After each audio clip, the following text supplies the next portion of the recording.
Kang? Mengapa tidak menggunakan jasa kuasa hukum? Ya kan kita nggak salah ya, itu yang meninggal kan mama sama adik saya. Ya nanti kalau misalnya sudah ditetapkan sebagai ada tersangka, nah kita pakai jasa untuk kuasa hukum untuk keluarga kami, keluarga dari mama. Oke. Baik, Kang, selama ini kan sudah sebulan, nah, tapi saya mau menarik lagi ke belakang gitu ya, ke peristiwa itu. Mohon maaf bila menimbulkan ada trauma bagi Kang Yoris dan juga keluarga, tapi pada saat itu gitu, bagaimana Kang Yoris mengetahui peristiwa itu terjadi sih, Kang Yoris? Ya kalau pas waktu itu saya pagi-pagi itu ditelepon sama papa. Saya ada di rumah yang di Kasumalang sama istri. Jadi masih di Subang juga berarti ya? Iya, masih di Subang. Ditelepon pada pukul 7 lebih lah kalau nggak salah. Oke. Kemudian? Nah ya kemudian ya saya langsung berangkat ke TKP. Langsung ke TKP ya. Yang disampaikan oleh yang disampaikan oleh Papa waktu pada saat menyampaikan informasi pertama ke Kang Yoris, bagaimana Kang? Jadi gini, dia itu nelpon dulu ke HP istri lagi ada di PAUD waktu itu. Langsung istri ke rumah ngabarin itu katanya rumah acak-acakan, papa nelpon gitu. Ya udah saya telepon balik waktu itu, telepon balik dulu. Ya sambil ini lah mempersiapkan mau ke TKP itu waktu itu jam 7 lebih lah gitu. Nah, pas waktu itu ditelepon balik kata si papa itu innalillahi wa inna ilaihi rajiun, Amel kayaknya sama mama udah nggak ada gitu. Sambil pada saat ke lokasi pada saat ke lokasi melihat tentu kan duka mendalam dirasakan, tapi ada tidak terbersit pertama kali kecurigaan terhadap seseorang ataupun sempat terbersit alasan mengapa hal ini terjadi begitu? Ya kalau misalnya itu kan sih kalau misal ke sana yang nggak tahu ya, shock mungkin ya, shock. Jadi saya nggak boro-boro berpikir ke arah sana gitu kan. Ya saya kaget gitu, mama sama Amel udah nggak ada gitu. Seperti itu. Oke. Kang Yoris, ini kan dugaan awalnya memang bukan perampokan begitu ya, karena tidak ada barang-barang berharga yang hilang gitu. Tapi kalau rumahnya papa ini sepengetahuan Kang Yoris gitu, banyak dikunjungi orang nggak, terbuka nggak buat siapa saja atau hanya terbatas saja gitu? Kalau terbuka sih kan kadang-kadang kita nerima tamu dari papa biasanya gitu kan. Ya saya juga nggak kenal sih, satu itu nggak kenal saya.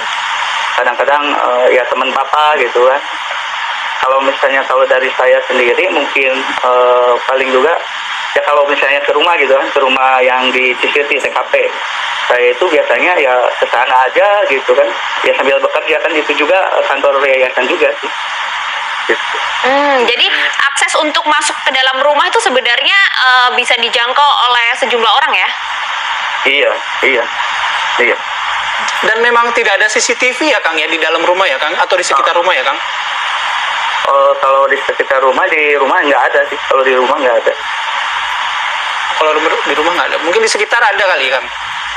Ada lah, kayaknya ada. Nggak tahu tetangga atau di mana gitu ada. Oke. Kang Yoris, kita juga kan masih menunggu kerja pihak kepolisian ya sampai saat ini untuk mengungkap pembunuhan terhadap ibu dan juga adiknya Kang Yoris gitu. Tapi kalau kita lihat pemberitaan kan sudah banyak nih, ada spekulasi, ada narasi-narasi mengenai hubungan antara ibu Anda dengan ibu tiri Anda, kemudian dengan adik Anda gitu. Nah, ada yang perlu diluruskan tidak Kang Yoris dari itu Kang Yoris? Ya mungkin kalau misalnya masalah itu ya, jadi kalau misalnya dinyatakan keluarga harmonis, tidak harmonis gitu, soalnya banyak percecokan, biasanya itu banyak percecokan antara papa sama mama itu. Oke. Dan itu sering terjadi banget. Sering. Bahkan hingga beberapa waktu sebelum kejadian juga? Iya, sering. Di banyak Kalau proses hubungan seperti keluarga itu. dengan Biasanya dipicu masalah apa Kang Yoris? Setahu Kang Yoris ya? Ya mungkin asmara sama ini juga sih, sama uang. Asmara maksudnya? Ini apa ya? Percintaan ya mungkin ya. Ini istri muda gitu kan. Terus soal masalah keuangan juga sih itu. Paling bertengkar. Jadi kadang papa juga nggak sama mengalah, egois. Oke, Kang Yoris, kan Anda juga ketahui tidak hanya Anda saja yang sempat dipanggil beberapa kali, tapi ayah Anda kan juga bahkan dipanggil hingga 12 kali, sempat juga menjalani tes kejujuran di pihak kepolisian. Pandangan Anda seperti apa, Kang Yoris? Ya bagus untuk untuk mempercepat ya dari pihak kepolisian untuk segera mengungkap ya. Apapun itu, siapapun nanti yang jadi tertangkap pelakunya. Nah, dari beberapa fakta ya yang disampaikan juga kan tidak ada saksi mata, pihak polisian mengakui itu. Kemudian tidak ada CCTV, ini yang membuat proses pengungkapan mungkin panjang begitu. Nah, kalau pihak keluarga menanggapi hal ini bagaimana, Kang Yoris? Ya kalau pihak keluarga mungkin ya dari ini kan kita percayain aja ke pihak kepolisian.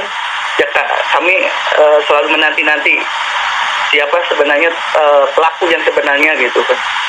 Yang harus segera harus disegera dihukum dengan setimpal kan. Gitu. Ya, Oke. Saya mau ke Pak Beni Mamoto.